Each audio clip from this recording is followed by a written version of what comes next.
Take that tacky pendant off, girl. Roland Hamilton's voice boomed across the Chicago art auction's glittering hall, his manicured hand pointing at 22-year-old Zuri Parker. The crowd of elite bidders turned, their designer suits rustling. A barista wearing jewelry. Disgraceful, a woman muttered. Laughter rippled. Zuri, in her black uniform, touched the silver pendant, a star encircling a painter's palette, her only keepsake from a past she couldn't recall. "It's mine," she said, voice steady despite trembling hands. Roland scoffed, but froze when he saw the pendant's design. His glass of bourbon slipped, shattering on the marble floor. "Where did you get that?" he whispered, face ashen. The room hushed. Zuri's heart raced. Then she spoke, "It's been mine since I was a baby.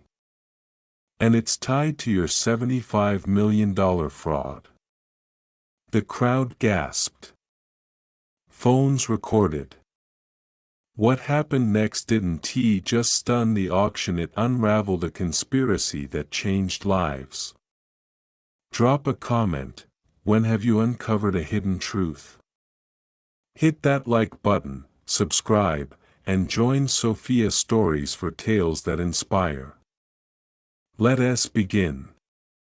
3 weeks earlier, Zuri Parker navigated the chaos of Artisan Brew, a coffee shop across from the Langston Auction House in Chicago's Loop. At 22, she balanced steaming milk and art history textbooks, her braids tucked under a cap. Her photographic memory devoured auction catalogs, spotting patterns in bids others missed. Her tiny apartment in Englewood, 450 square feet with a leaky faucet, was her sanctuary. Canvases lined the walls, her own paintings, unsold but vibrant. A worn folder sat on her desk, her life's fragments. Birth certificate, baby girl Parker, ward of the state, found June 8, 2003, Mercy General Hospital, Chicago. A photo of the pendant, a note from her foster mother, Grace Miller, "This was with you when they found you. I kept it safe." Grace, who died 5 years ago, was the only family Zuri knew from ages 10 to 16. The pendant, engraved with May 15, 2003, stayed around her neck, never removed.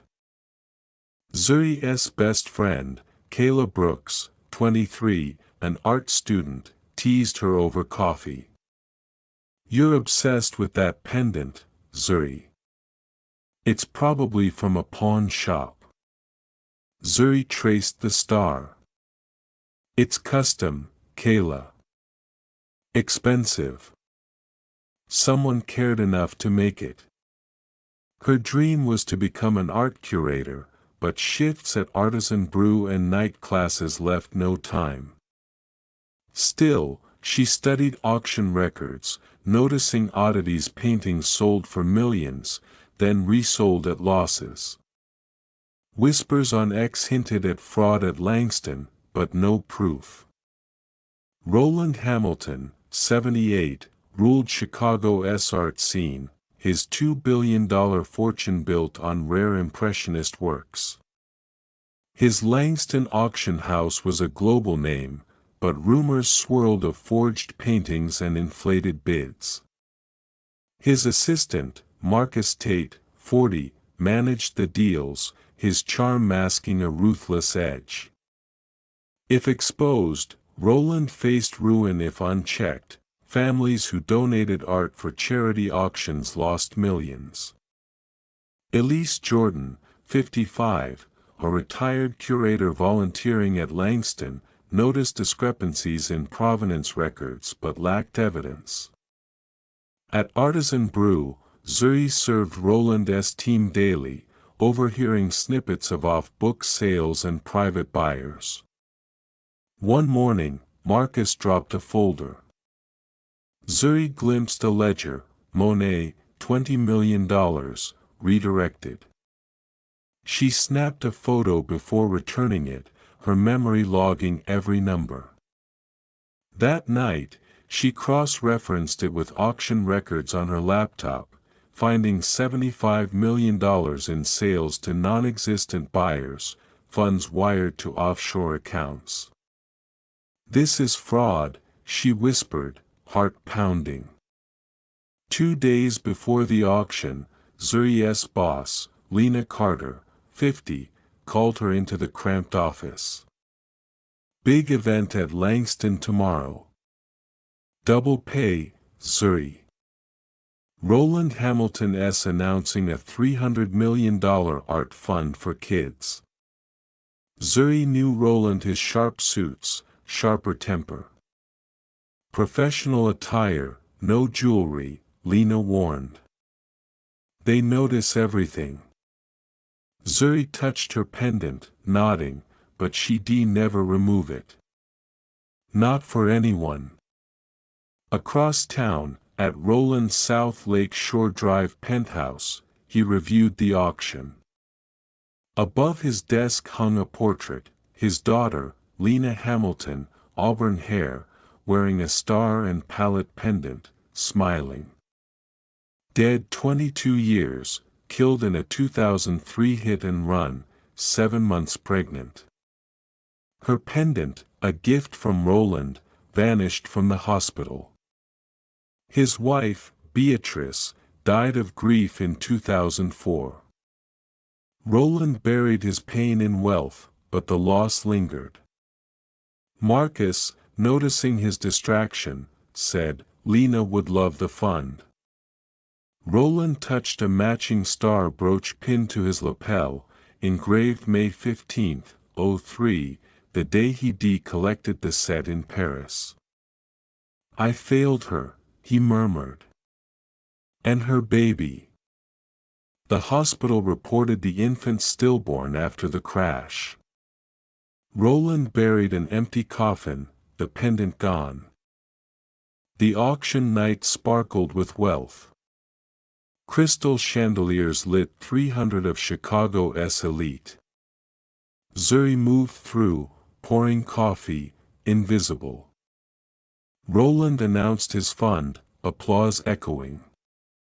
Then he spotted Zuri's pendant, his scorn turning to shock. "That's my daughter's," he gasped. Marcus stepped in, voice smooth. "Let us discuss this privately, sir." Zuri stood firm. "Your auction's rigged. I have proof. Phones recorded, #Langston fraud trending." In a private office, Roland, Marcus, Elise, and Detective Jamal Carter, 60, a retired CPD officer on Roland's retainer, faced Zuri. Kayla, who snuck in, stood by her. "Show me," Roland demanded. Zuri opened her laptop, displaying ledgers, $75 million in fake sales, wired to Marcus's accounts. "You sold forged Monets," she said. Marcus laughed. "A barista playing sleuth. Pathetic." Elise intervened. "Check her data." Roland, staring at the pendant, nodded. "Live audit, now." The auction paused, 500 bidders watching via live stream, 10,000 online. Zuri's code ran, pulling Langston's servers, exposed by a weak firewall she spotted. Charts flashed, ghost buyers, forged provenances, offshore transfers. The crowd gasped. Elise read an email, Marcus to buyer, Monet's clean, $20 million, wired to Caymans. Roland's face hardened. Marcus? Marcus bolted, but security grabbed him. Zuri revealed the pendant's engraving, May 15, 03. Roland staggered. That's Lena's. She died May 20, 2003. Her baby didn't survive. Detective Carter frowned. Zuri was found May 23, 2003, at Mercy General, with that pendant. Roland's voice broke. My granddaughter. Zuri pulled her folder, birth certificate, hospital note. Abandoned, 3 days old. Elise suggested, DNA test, now.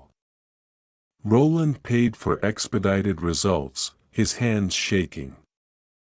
4 hours later, a lab confirmed, 99.98% match. Zuri was Roland's granddaughter. The room froze. Marcus, detained, sneered, "You're too late." Detective Carter dug into hospital records. Lena Hamilton, hit and run, May 20, 2003.